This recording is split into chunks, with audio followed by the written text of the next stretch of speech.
Velavan stores, Usman road, T Nagar, Chennai மற்றும் தூத்துக்குடி. விழா காலங்கள் எல்லாம் வேலவன் ஸ்டோர்ஸோடு.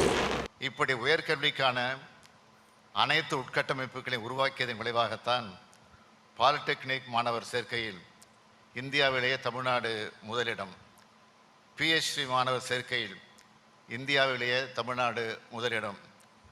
இந்தியாவின் தலைசிறந்த 10 கலை அறிவியல் கல்லூரிகளாக தேசிய தரவரிசையில் உள்ள 35 கல்லூரிகள் தமிழ்நாட்டில் உள்ளன. இந்தியாவின் தலைசிறந்த 100 பல்கலைக்கழகங்களில் 22 பல்கலைக்கழகங்கள் தமிழ்நாட்டில் உள்ளன. இந்தியாவின் தலைசிறந்த 100 பொறியியல் கல்லூரிகளில் 15 பொறியியல் கல்லூரிகள் தமிழ்நாட்டில் உள்ளன. இப்படி பல்வேறு பிரிவுகளில் 146 கல்வி நிறுவனங்கள் அந்த பட்டியலில் இடம்பெற்றுள்ளது. I start my speech. Let me first extend my New Year wishes to our Honorable Prime Minister and welcome him on behalf of the people of Tamil Nadu. பட்டமளிப்பு விழா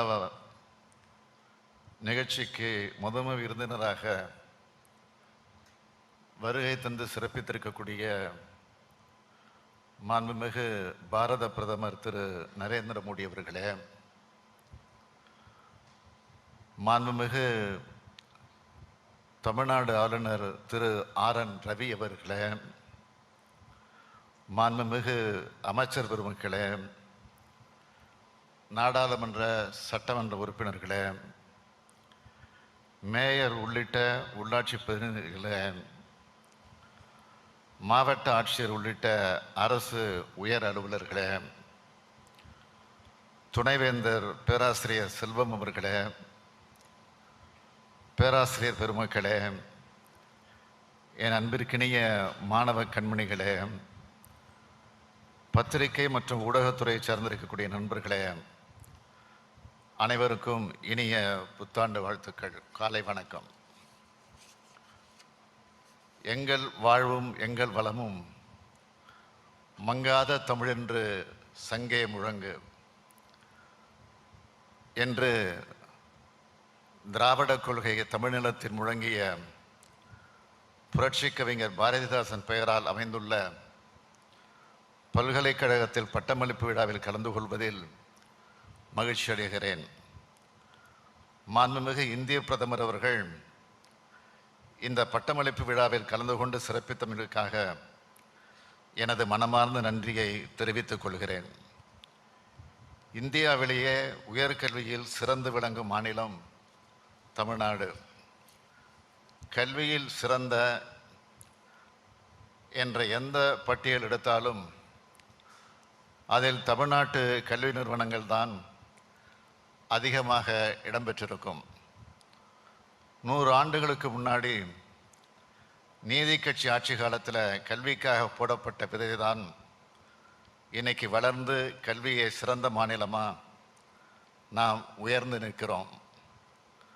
நமது திராவிட மாடல் அரசு அனைவருக்கும் கல்வி, அனைவருக்கும் கல்லூரி கல்வி, அனைவருக்கும் ஆராய்ச்சி கல்வின்ற இலக்கோடு தான் சமூக நீதி புரட்சியை கல்வித்துறையில் நடத்தி வருது.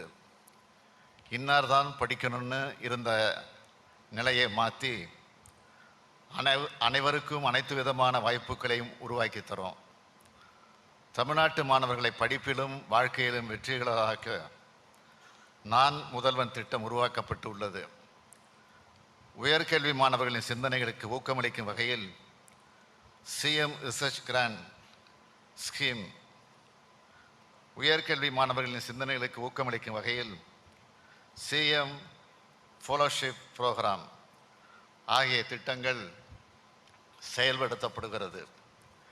பெண் கல்வியை ஊக்குவிக்கும் பொருட்டு மூவலூர் ராமாமிர்தம் அம்மையார் உயர்கல்வி உறுதி திட்டம் எனும் புதுமை பெண் திட்டத்தின் மூலம் அரசு பள்ளியிலே படித்து கல்லூரிக்கு நுழைய 3,45,362 மாணவியருக்கு மாதந்தோறும் 1000 ரூபாய் வழங்கப்படுகிறது. தமிழ்நாடு மாணவர்கள் போட்டித் தேர்வுகள் ஆட்சிப்பணி தேர்வுகள், திறன் சார்ந்த தேர்வுகளுக்கு நாங்கள் தயார் செய்யும் பொருட்டு மதுரையில் கலைஞர் நூற்றாண்டு நினைவு நூலகம் அமைக்கப்பட்டிருக்கு. எனது கனவு திட்டமான நான் முதல்வன் திட்டத்தின் மூலம் 2 ஆண்டுகளில் 29 லட்சம் மாணவர்களுக்கும் 32,000 ஆசிரியர்களுக்கும் திறன் மேம்பாட்டு பயிற்சி வழங்கப்பட்டுள்ளது. ஒரு வருடத்தில் 1,40,000 இளைஞர்களுக்கு வேலைவாய்ப்பு ஏற்படுத்தப்பட்டுள்ளது. அரசு பள்ளி மாணவர்களுக்கு 7.5 விழுக்காடு இடஒதுக்கீடு வழங்கி அனைத்து தரப்பு மாணவர்களும் தொழிற்கல்வி கற்க வழிவகை செய்யப்பட்டுள்ளது. 2021-22, 2022-23, 2023-24 ஆகிய 3 கல்வியாண்டுகளில் இந்த இடஒதுக்கீட்டின் மூலம் 28,749 மாணவர்கள் பொறியியல், மருத்துவம், வேளாண்மை, சட்டம், மீன்வளம் மற்றும் கால்நடை மருத்துவம் ஆகிய படிப்புகளில் சேர்ந்துள்ளார்கள்.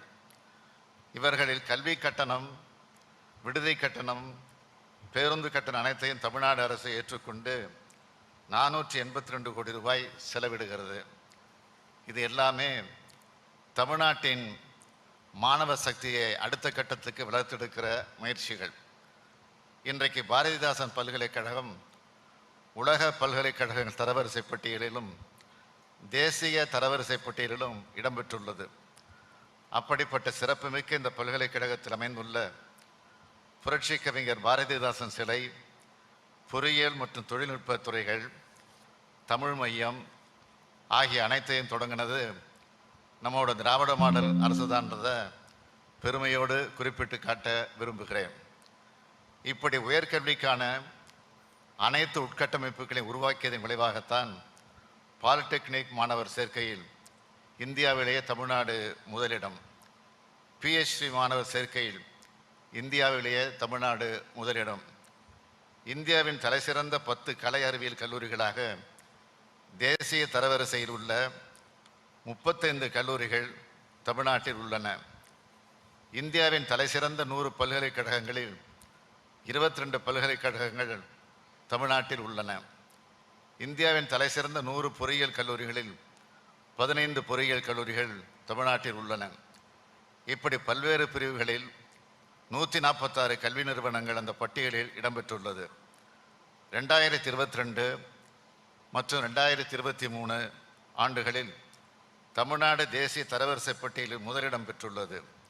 2023 ஆகஸ்ட் நிலவரப்படி தேசிய தரமதிப்பீட்டு கவுன்சிலின் தரவரிசை பட்டியலில் தமிழ்நாட்டிலிருந்து 398 கல்லூரிகளும் 38 பல்கலைக்கழகங்களும் இடம்பெற்றுள்ளன. தமிழ்நாட்டில் மொத்தம் 1623 கலை அறிவியல் கல்லூரிகள் உள்ளன. இவற்றில் 242 மகளிர் கல்லூரிகள். இப்படி உயர்கல்வியின் பூங்காவாக தமிழ்நாட்டில் உள்ள பல்கலைக்கழகங்களும் தமிழ்நாடும் திகழ்கிறது. கல்வியில் சமூக நீதியையும் புதுமைகளையும் புகுத்துவதே பல்கலைக்கழகங்களின் நோக்கமாக இருக்க வேண்டும். அத்தகைய பல்கலைக்கழகங்களுக்கு சிறப்பான எதிர்காலம் உண்டு. இன்று பட்டம் பெறும் மாணவ கண்மணிகளே, நீங்கள்தான் நாட்டின் எதிர்காலம். சிறந்த அதிகாரிகளாக, தொழில் முனைவோர்களாக நீங்கள் தேர்ந்த துறையில் சிறந்து விளங்குங்கள். சமுதாயம், பெற்றோரும் உங்களுக்கு தந்த கல்வியை பயன்படுத்தி உங்கள் பெற்றோருக்கும் சமுதாயத்திற்கும் நாட்டிற்கும் உங்கள் சேவையை திரும்ப வழங்கிடுங்கள். முக்கியமாக சிறந்த மனிதர்களாக விளங்குங்கள். உங்கள் வெற்றிக்கு உறுதுணையாகும் பட்டங்களை வழங்கிய பல்கலைக்கழகத்திற்கும் நீங்கள் பட்டம் பெற காரணமான ஆசிரியர்களுக்கும் பெருமை தேடி தாருங்கள்.